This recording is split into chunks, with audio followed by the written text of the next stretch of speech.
Hi everyone and welcome to Abhishek's Kitchen. Today we are going to make poha.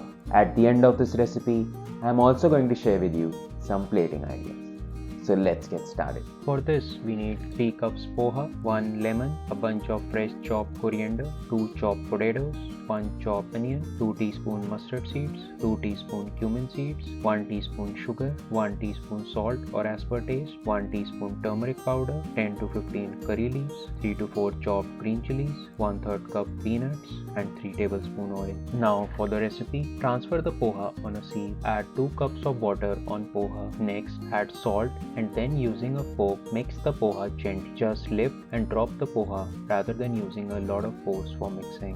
If you use a lot of force, then it may break the poha. Keep the poha aside for 10 minutes so that it soaks as much water it needs and drains out the excess water. Don't soak the poha in water, otherwise it will make the poha mushy. Next, in a wok, add oil on medium heat. Once the oil is hot, add mustard seeds and cumin seeds. Once the seeds start to splutter, add peanuts, green chilies and curry leaves and mix. Next, add potatoes and mix. To this, add a splash of water and mix and cover and cook until the potatoes are half cooked while stirring in between. This process will take around 5 to 10 minutes depending on the size of the potatoes. Once the potatoes are half cooked, add onions and mix. Cook until the onions are light brown in color and potatoes are fully cooked. At this stage, add sugar, turmeric powder and a splash of water and mix and cook for 2 minutes. Next, if you look at the poha, it might be stuck together. So using a fork and soft hands, lift and drop the poha to separate poha pieces from each other. Add this to the wok with lemon juice and chopped coriander. At this point, reduce the flame to low and again for mixing use lift and drop method as mentioned before. After mixing, turn the flame off and add a splash of water and cover and keep it like this for 10 minutes.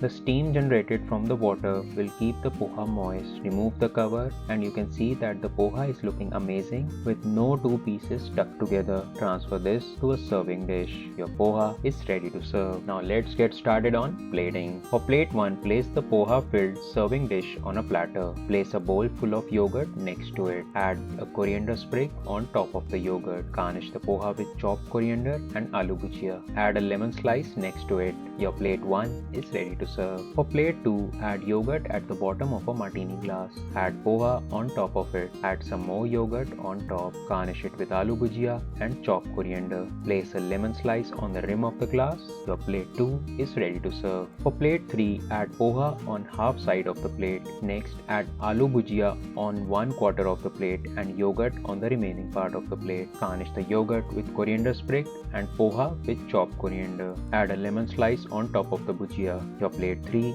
is ready to serve. Thank you and namaste from my side. See you all in the next video.